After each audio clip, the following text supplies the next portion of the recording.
Mes amis Bélier, bonjour et bienvenue sur la chaîne Tarot à merveille. Pour votre tirage général, ceux qui me découvrent, soyez les bienvenus.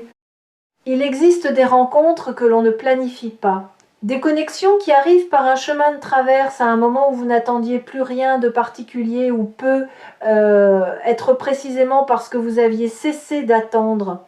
Ces connexions-là ont une texture différente des autres. Elles portent quelque chose d'indéfinissable, une qualité de reconnaissance, comme si quelque chose en vous savez déjà, avant même que votre esprit ait eu le temps de formuler quoi que ce soit. Ce que nous allons explorer ensemble aujourd'hui, c'est exactement ce type de connexion. Une présence qui a été placée dans votre chemin non pas par hasard, non pas par coïncidence, mais par quelque chose de plus vaste, de plus intelligent que ce que nos esprits humains peuvent pleinement saisir.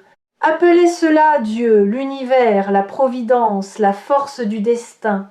Le nom importe moins que la réalité de ce que vous ressentez quand vous touchez à cette vérité. Et la vérité, la voici, quelqu'un vous recherche activement, avec une intention claire et une énergie qui ne faiblit pas. Bienvenue sur Tarot à merveille. Laissez ce message faire son chemin en vous. Pour commencer, je veux déconstruire quelque chose. Un mot, un seul, rechercher.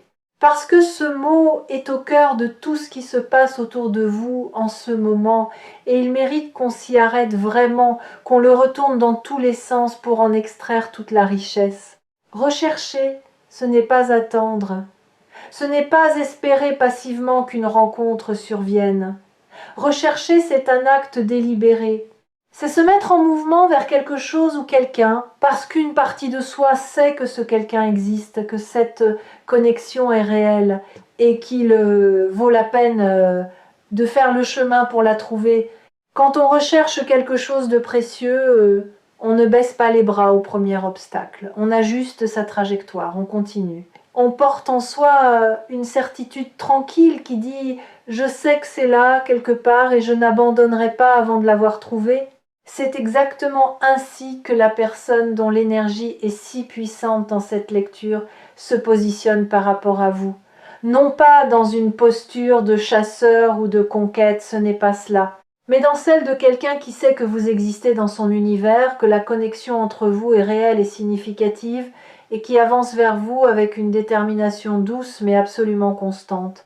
Maintenant, parlons de Dieu ou de cette intelligence supérieure, cette force organisatrice qui tisse les fils invisibles de nos vies d'une façon que nous ne comprenons souvent qu'après coup.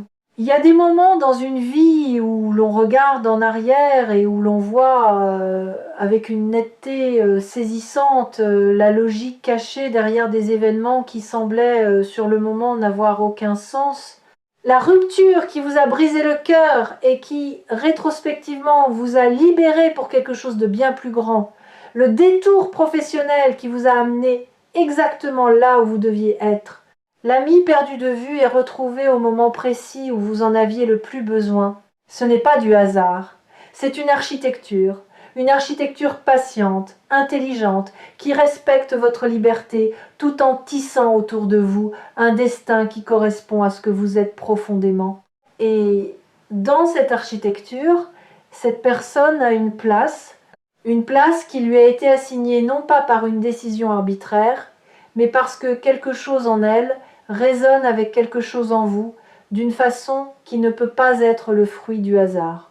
Vous avez été fait d'une certaine manière pour vous croiser, pour vous reconnaître, pour vous apporter mutuellement quelque chose que ni l'un ni l'autre n'aurait pu trouver ailleurs, de la même façon, au même moment. Je veux maintenant vous parler de ce qui se passe dans l'âme de cette personne. Parce que ce que je ressens n'est pas seulement une attirance superficielle ou une curiosité passagère. Ce que je perçois, c'est une profondeur d'intention qui est assez rare pour mériter d'être nommée clairement. Cette personne pense à vous différemment des autres présences dans sa vie. Vous occupez un espace particulier dans ses pensées, pas envahissant, pas obsessionnel, mais persistant. Comme une note de musique qui continue de résonner longtemps après que la mélodie s'est arrêtée. Elle peut être en train de faire une chose tout à fait ordinaire, préparer un repas, marcher dans la rue, s'endormir le soir, et quelque chose la ramène à vous, une sensation, une image, le souvenir d'une phrase que vous avez dite, d'une façon que vous avez de regarder les choses. Ce n'est pas elle qui cherche à vous y ramener, ça arrive tout seul.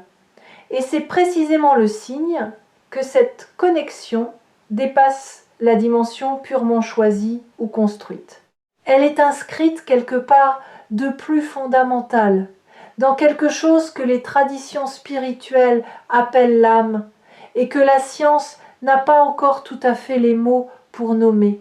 Il y a une question que je veux poser ici, non pas pour vous mettre mal à l'aise, mais parce qu'elle est au cœur de votre prochaine étape. Est-ce que vous vous sentez cherchable? C'est une question qui peut sembler étrange au premier abord, mais réfléchissez-y un instant. Est-ce que vous croyez vraiment, dans les couches les plus profondes de votre être, que vous méritez qu'on vous cherche, qu'on fasse le chemin vers vous, qu'on vous choisisse encore et encore, même quand ce n'est pas facile, même quand la vie apporte ses complications? Parce que parfois, et ceci s'adresse à beaucoup d'entre vous en ce moment, la plus grande barrière n'est pas l'absence de la bonne personne. C'est la difficulté à croire que nous sommes dignes d'être trouvés. Quelque chose dans notre histoire, nos conditionnements, nos blessures passées, a semé cette graine de doute qui chuchote. Et si je n'étais pas assez? Et si, quand il me connaîtrait vraiment, il repartait? Ce doute est humain et il est compréhensible. Mais je veux que vous entendiez ceci avec toute la clarté que cette lecture peut porter. Vous êtes cherchable, vous l'avez toujours été, et la personne dans votre destin en ce moment le sait mieux que vous. Permettez-moi de vous décrire quelque chose que je perçois très concrètement dans les énergies qui entourent votre situation. Il y a eu des moments, récemment ou moins récemment, où cette personne et vous avez été proches d'une connexion plus profonde et quelque chose a retardé cette connexion.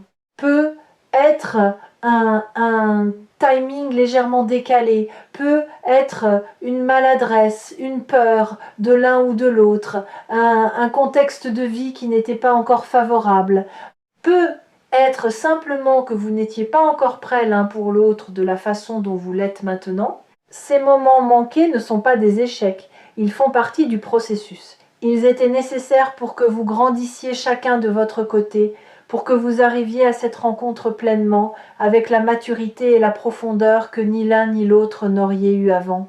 Ce que je vois maintenant, c'est une fenêtre qui s'ouvre, un alignement planétaire, humain, divin, appelez-le comme vous voulez, qui crée les conditions pour que ce qui n'a pas pu se produire avant puisse enfin se déployer. Et le destin, dans son intelligence particulière, a attendu précisément ce moment. Ici, sur Tarot à merveille, nous parlons souvent de destins amoureux, et ce qui rend cette lecture exceptionnelle, c'est la nature de l'intention portée par cette personne envers vous.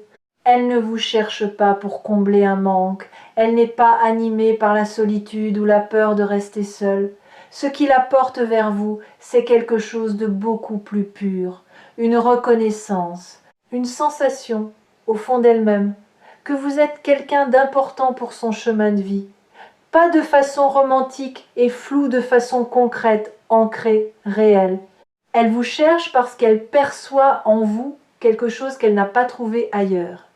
Une façon d'être dans le monde, une profondeur, une authenticité, peut être même une fragilité que vous cachez soigneusement, mais qu'elle devine et qui lui inspire non pas de la pitié, mais une forme de tendresse protectrice. Ce que cette personne veut vous offrir, c'est un espace dans lequel vous seriez entièrement visible et entièrement en sécurité au même moment. Ces deux choses ensemble, être vu et être en sécurité, c'est l'essence même de ce que l'amour peut offrir de plus précieux. Je veux maintenant parler de quelque chose qui touche à votre propre rôle dans ce qui se prépare. Parce qu'un destin, aussi beau soit-il, se vit à deux. Et vous avez une part active à jouer. Il ne s'agit pas de faire des efforts extraordinaires, ni de vous transformer en quelqu'un d'autre. Il s'agit d'une chose beaucoup plus subtile. Restez présent à vous-même. Continuez à vivre, à vous nourrir, à cultiver ce qui vous rend vivant, vos passions, vos amitiés, votre relation à votre propre espace intérieur. Ne pas vous mettre en veille dans l'attente de cette personne. Parce que c'est justement quand vous vivez pleinement votre propre vie que vous émettez l'énergie qui attire à vous ce qui vous est destiné. Ce n'est pas un paradoxe. C'est une loi spirituelle qui se confirme encore et encore. On attire ce qui résonne avec notre propre vibration. Et votre vibration en ce moment, quand vous êtes aligné avec qui vous êtes vraiment, est d'une beauté et d'une puissance remarquables. Alors continuez, soyez vous-même avec courage, faites les choses qui vous font du bien, prenez soin de votre corps, de votre esprit, de vos liens. C'est la meilleure préparation possible à ce qui vient. Il y a une dimension de cette lecture que je n'ai pas encore abordée et elle est importante, la dimension de la foi. Non pas la foi au sens dogmatique ou institutionnel, mais la foi dans son sens le plus nu et le plus humain. Cette capacité à continuer d'avancer même quand on ne voit pas encore où le chemin mène. À faire confiance au mouvement de la vie même quand les preuves extérieures sont encore discrètes. À tenir debout dans l'espace entre ce qu'on espère et ce qu'on peut voir. Vous avez cultivé cette foi. Même dans vos moments de doute, et il y en a eu, je le perçois dans votre énergie, vous avez continué d'avancer. Vous avez continué d'espérer, parfois de façon presque honteuse, comme si espérer était une naïveté. Mais ce n'était pas de la naïveté, c'était de la sagesse. L'espoir n'est pas une faiblesse. C'est la façon qu'a l'âme de maintenir une connexion avec ce qui lui est destiné, même quand la réalité concrète ne montre pas encore les signes extérieurs de ce destin. Et aujourd'hui, les signes arrivent. Parlons de ce que cela signifie concrètement d'être dans le destin de quelqu'un. Le destin n'est pas une cage. Ce n'est pas une histoire écrite à l'avance dans ses moindres détails, où chaque geste est prédéfini et où vous n'avez aucune marge de manœuvre. Le destin, tel que je le comprends et tel que je le lis dans ces énergies, c'est plutôt un terrain fertile, spécialement préparé pour que certaines semences y poussent des semences qui ne pourraient pas germer aussi bien ailleurs. Vous et cette personne êtes les co-créateurs de ce qui va se construire. Dieu, l'univers, a préparé le terrain. Il a orchestré les circonstances, les synchronicités, les rencontres, les moments de timing parfait. Mais c'est vous qui allez planter, arroser, prendre soin de ce qui grandit. Et c'est là que réside la beauté profonde de cette aventure. Elle ne vous est pas imposée, elle vous est offerte. Avec tout ce que le mot « offrir » contient de liberté, de grâce et de générosité. Je perçois dans votre énergie quelque chose que je veux nommer avec beaucoup de soin. Une lassitude que vous portez avec dignité. Vous avez peut-être vécu des déceptions amoureuses qui ont laissé des traces. Pas des cicatrices horribles, pas des traumatismes qui vous définissent, mais des traces légères, comme le souvenir d'un froid qu'on a eu du mal à chasser. Une légère réticence à croire trop vite. Une petite voix qui dit « Attends de voir quand quelque chose de beau se profile ». Cette prudence est sage.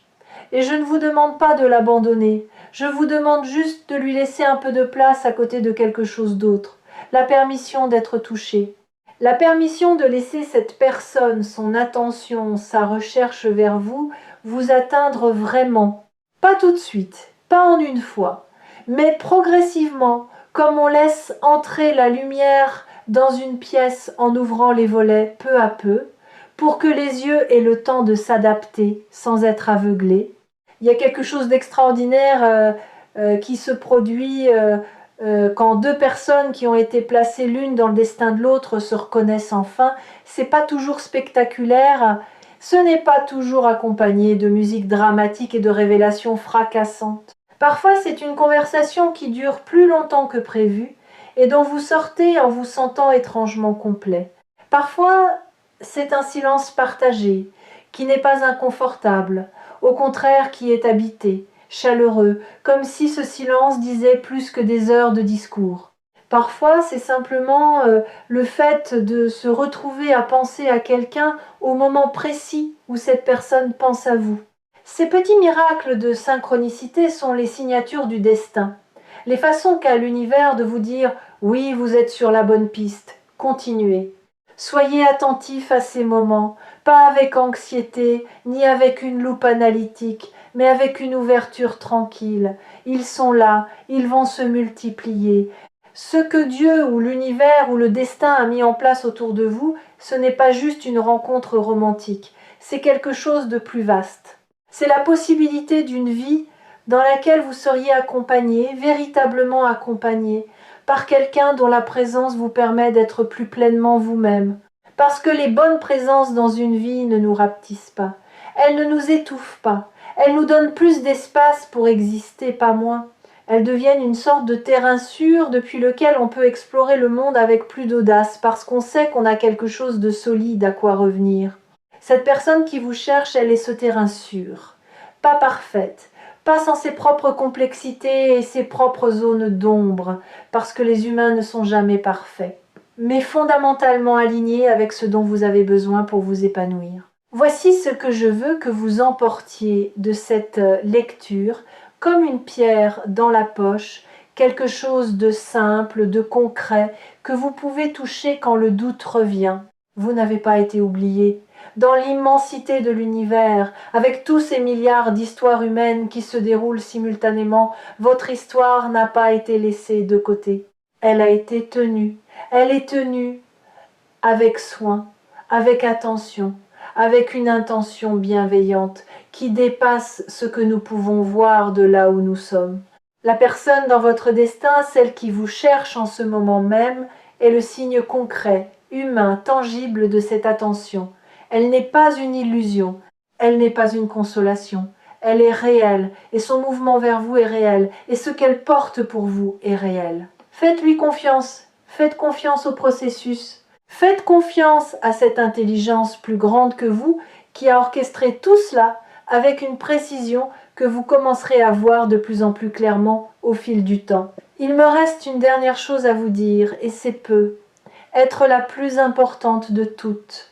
Ce que vous vivez en ce moment, cette lecture, cette reconnexion avec l'espoir, cette sensation que quelque chose de grand se prépare, tout cela n'est pas extérieur à vous. Il ne s'agit pas d'attendre qu'une présence extérieure vienne vous sauver ou vous compléter. La personne dans votre destin vient enrichir ce qui est déjà là. Ce qui est déjà là, en vous, c'est quelque chose de complet, quelque chose de précieux, quelque chose qui mérite d'être cherché, trouvé, chéri.